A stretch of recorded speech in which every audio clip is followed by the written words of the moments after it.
We want to begin now with some breaking news. Rapper Lil Durk is charged in a for hire plot. Lil Durk just faced what might be the biggest and most intense court hearing of his entire career, and it did not go in his favor. What many thought would be a routine pretrial session quickly turned into a major turning point in the case. By the end of the hearing, the judge ruled that prosecutors would be allowed to present nearly all of the evidence they've gathered against Durk. But what shocked everyone inside that courtroom was this. The judge approved prosecutors to show footage of King Von's passing during the trial. The prosecution argues that this footage is critical to establishing motive, claiming it paints the emotional backdrop behind everything that allegedly followed. According to them, it helps explain why Durk may have felt pressure, anger, or a desire for retaliation.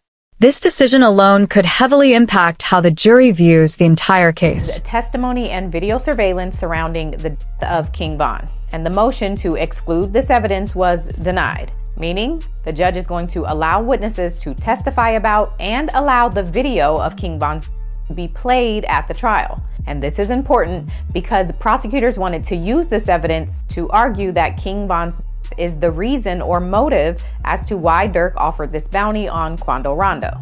And so with this ruling, the jury will get to see and hear about all of that. They're allowing this evidence for two major reasons. First, prosecutors claim that when Von passed, rival groups, often referred to as ops, openly celebrated online. Social media posts, comments, and public reactions allegedly flooded timelines, mocking the situation. The state argues that this public reaction created emotional fuel. According to their theory, that online celebration may have pushed Durk into a mindset of retaliation. They claim the humiliation and trolling after Von's passing became a motivating factor. Whether that argument holds up in front of a jury remains to be seen, but prosecutors clearly believe it strengthens their narrative. When you heard that, considering the back and forth that y'all have had in your own ways, how did you feel? So I kind of happy. You were happy? Can I say I was kind of happy? No, no, seriously, I was though. It was up. That, you know what I'm saying? Unfortunately, he did. But I was happy as when I found out Von was dead. I cooked for the whole day. For all the people out. When you looked at King Von getting, how did you feel? Considering the animosity between you guys up to that point. Like my real like first action thought, I was happy. You're happy. I was happy. However, the second reason prosecutors want to show King Von's passing connects directly to music lyrics, and this is where things get complicated. The judge has now ruled that certain lyrics can be introduced as evidence. The lyrics in question are, "They be on my page like slide for Von. I know they trolling me. Y'all don't know that's how it's supposed to be." Prosecutors are tying these lyrics to Durk's past interview with DJ Academics, where he openly addressed the slide for Von comments circulating online. By referencing the phrase in both an interview and a song, the state claims it shows awareness and possibly intent. They argue that the repetition connects real-life events to artistic expression. By the slide for Von comments. What are you talking about? By the slide for Von comments. I don't know if people still say it. They used to say it, but you also mentioned a song. They be like, they be saying slide for Von. I think they trolling me. Yo, by the way, them songs is fire. I ain't gonna lie. For some reason, I just don't see them comments no more.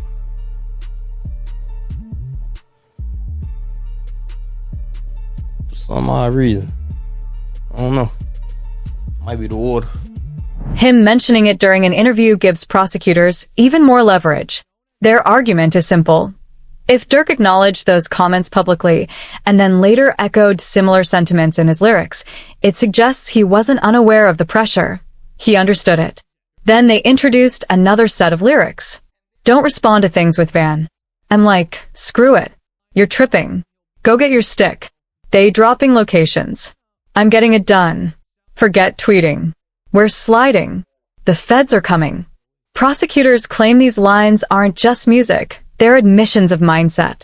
They argue the lyrics describe refusing to respond online, choosing action instead, grabbing firearms, and getting it done. To the defense, it's creative expression. To the prosecution, it's motive. And that distinction could be the difference between freedom and conviction. Right now, the search is on for 3 people who police say at a Savannah rapper, a member of his entourage. It happened in Los Angeles, and cameras captured the aftermath. This man, a passenger in that car, frantic at the sight. While many fans believe rap lyrics can't legally be used against someone in court, that's not entirely true. It's rare, but it absolutely happens. And when it does, it can significantly influence a jury. But before the hearing wrapped up, Durk's legal team made a major move. They filed paperwork requesting his release to house arrest. His attorneys argued that his current jail conditions are extreme. According to court documents, since August 29, 2025, Durk has been held in a special housing unit. He is reportedly confined to a very small cell, barely large enough for a single bed, a toilet, and a sink for 23 hours a day. The filing states he has no access to commissary. He is allowed just 1 phone call per month and receives no in-person social visits. Originally, he was placed in this unit after allegedly being found in possession of an Apple Watch. However, his attorneys argue that the disciplinary process has not been properly reviewed by the unit discipline committee, something that normally happens within 5 working days. They claim this delay violates due process. Even other inmates reportedly became aware of his situation and discussed it during recorded jail calls, adding even more attention to the case. They got Lil Durk in a hole for basically some BS, and right now we're going to show the paperwork. They saying that he was caught with a cell phone, and basically that's not true. They trying to keep him in a hole, do a lot of things that they shouldn't be doing or whatever, but they trying to make a point because they saying that me and him is privileged and we got so many things going on, and it's a lot of BS. As pressure mounted and support from the industry appeared to grow quiet, Durk's team posted a message on his Instagram story. Crazy how you got to wait until it's dark out to see who really with you. Many interpreted this as Durk feeling isolated, possibly abandoned. Fans quickly noticed that several artists who once stood beside him publicly had grown silent. Whether that silence means anything legally is unclear. But emotionally, it paints a picture of someone who feels alone at one of the most critical moments of his life. And with the trial approaching, the question remains. Will the jury see lyrics as art or as evidence?